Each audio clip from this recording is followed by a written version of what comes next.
Hello, ladies and gentlemen, and welcome. And if you've been here before, a very big welcome back. And if you're new here, a very big welcome. And I hope I can earn your subscription and let you stick around for a bit. Today, we are talking about books. And we're going to talk about a book that I've just finished reading. But before we start that, there's basically four authors that I have read their complete works of. Um, I'm the kind of person that has has a hit and miss with books. Like I'll sit there and I'll just read a book continuously or an author continuously until I find some work that I don't like, and then I'll just give up. I'm like that. But there's been four that have really stood out and have kept my attention, and I've gone back and like reread books and all that. And that is J.R. Tolkien, Lord of the Rings, Smirian, all that. Tom Clancy, Patriot Games, Hunt for October, great movie. Sean Connery, oh my god. I would let him do things to me that I would let no other man do. At least younger Sean Connery.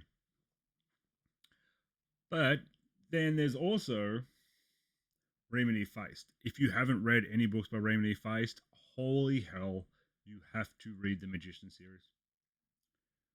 Well, it starts off with Magician. Um, Basically, he's got like a whole series of like 15 books that was written by him. Some other guy, I can't remember the other guy's name, but he's basically like a modern day J.R. Tolkien.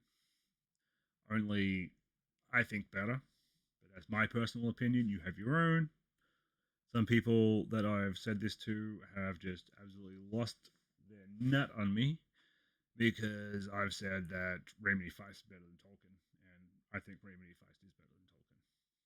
But basically, his books are about a little orphan boy and his friend. One of them goes on to be the greatest magician in multiple dimensions.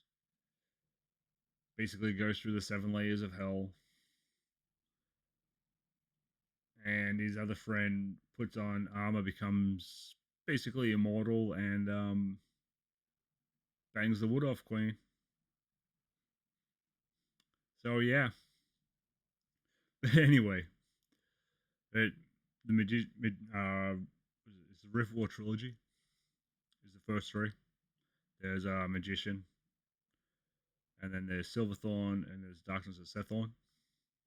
Great books, great books. Once you get into it, you'll read through them. You'll read through the Seven War Saga. Trust me, it is awesome. I'm pretty sure he's ended that now. I'm pretty sure the last book that came out was the last one for that. But he also wrote a book with his daughter, I think. Or I know that him and his daughter wrote a couple of books together. There's one called Fairy Tale that's set in like America, and like the fairies go on a rampage and start abducting kids in that. Really good book. It's called Fairy Tale. Anyway, that's But today we're going to be talking about the fourth author. If you've never seen him, why the hell not? Wilbur Smith. I picked up this, and Titans of War is such a damn good book. I think I read this. It's like 400 something pages. 403 pages. And I read that in 2 days because it was just that damn engrossing. It's basically the story of a sort of like an apprentice. I think he's in the book classified as an assistant. Basically, ancient Egypt. He travels to Sparta, travels to Lower Africa, and as I said, great book, great book. I think it could have ended better. The final fight, I think, is a little lackluster compared to some of Wilbur Smith's other books. But I mean, I'm not a historical novelist, so I wouldn't know. Because ancient Egypt isn't really something that I study. I I mean, I watched the odd documentary, but for the most part, I don't overly study much ancient Egyptian. But basically, the book is in the time of the Hittites when they were in Egypt, and basically, it's a story of this assistant that has been sent around to try to gather help for the Egyptians against the Hittites. And as I said, he goes to Sparta, he goes to Delphine, he goes to Lower Africa, and then all the way back to Egypt. And he's chased by this one guy because this one guy lost to him and basically wanted to beat him up. I mean, what else do you do when you lose a fight? Well, he didn't really lose. It was more of a tie. And then every time they had a fight, they basically tied. And basically, it's the story of him being chased around Europe and lower Europe and lower Africa, all the way back to Egypt to help his country. It's a really good book, really well written. Like you can really feel it there. Like when you're reading it, you can really get engrossed. The scenes in the book are actually really good. It flows really well. That's I think was one of my biggest issues, especially when it comes to novels, especially fantasy novels. I found this a lot with fantasy novels. Fantasy novels will start off really really good, and then it just gets jumbled. It doesn't flow. I think if I'm reading a novel, I want it to flow like a river. I just want it to start and just go down, go down, go down, all the way to the end. I don't want it to like go up a hill and down a hill and round and all that. It's this one flows really well. Wilbur Smith did a really good job of this one. I think he's got some more out that I got to get, or another one out that I got to get, possibly. I don't know. Part of the problem is I may have missed a couple of books because I lost my book collection. I lost. I had. Oh, jeez. Well, I had the entire Raymond E. Feist collection, so it was like 17 books in total. I think that I had of him. I had like most of the Wilbur Smith books, most of the J.R.R. Tolkien books. I think my Tom Clancy books are actually still down in Australia.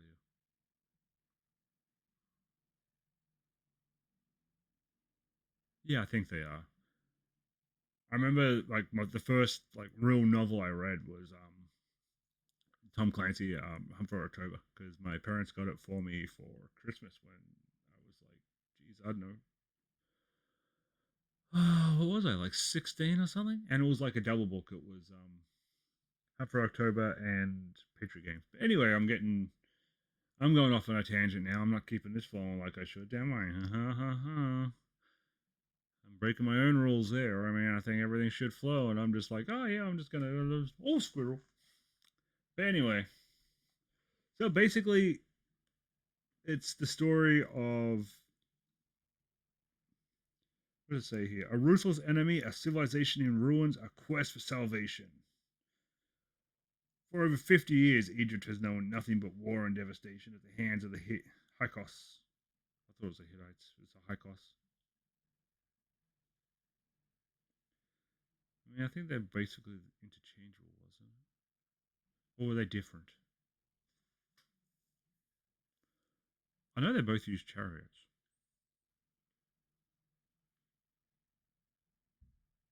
Anyway, a bloodthirsty barbarian people from the distant east. Times are desperate, but throughout the conflict, a brave resistance fights on under the Grand Tata, a slave who has risen beyond his rank. P.A. entrusted in Tata's care by his parents at the age of just 5, has been trained to become a great spy, Unmatched by any other, determined to prove his worth, he embarks on a dangerous mission to the lands of the north, through the heart of Hyrcanus land and across the Great Sea to find allies to help defend Egypt. As the situation becomes increasingly perilous and the fate of the kingdom is hanging in the balance, can Pierre succeed in his quest, or will this be the end of the glory that is Egypt once and for all? Stephen King. Oh, I really need to get a better camera. Says the best historical novelist. I say Wilbur Smith. I mean, I'm not a big fan of Stephen King. I'm not a big fan of horror books. I really am not. But I mean, the guy has some swag and influence. And if you haven't read Titans of War, if you haven't read Wilbur Smith book, get onto it. I mean, I said it. A lot of his books are set in like historical times, from Spartans. I'm pretty sure. What is it? See, set in Cairo, 1887, King of Kings. I was going to cut that one here. Legacy of War, which is the Courtney series, which is set in Africa after World War II. 1774, Stormtide. 1667. So he's got like books all set. Oh yeah, here they are. The Complete Ancient Egyptian Adventures. River God, the Seventh Scroll, Warlock, the Quest, Desert God, Pharaoh, and Titans of War. So as you can see, like he's got some pretty decent coverage of the years. You should say ancient Egypt, post World War II, pre Boer War. I can't even remember when the Boer War was. I gotta watch some more documentaries. But anyway, ladies and gentlemen, so this has been more or less just a, if you're looking for a book to read. I really enjoyed this one. I really enjoyed that. If I can find a copy of some of the Raymond E. Feist books that aren't like astronomical, I will reread and I will talk about one of those maybe. But the problem is getting the original ones a little pricey right now. It's like $80, $90 a book for some reason, at least for like the first editions. And Daddy can't afford that. I'm a single father. I can't afford that shit. But anyway, ladies and gentlemen, thank you for listening to me rant about books. If you like what you see, make sure you hit that like button, hit that subscribe button. Have a good one.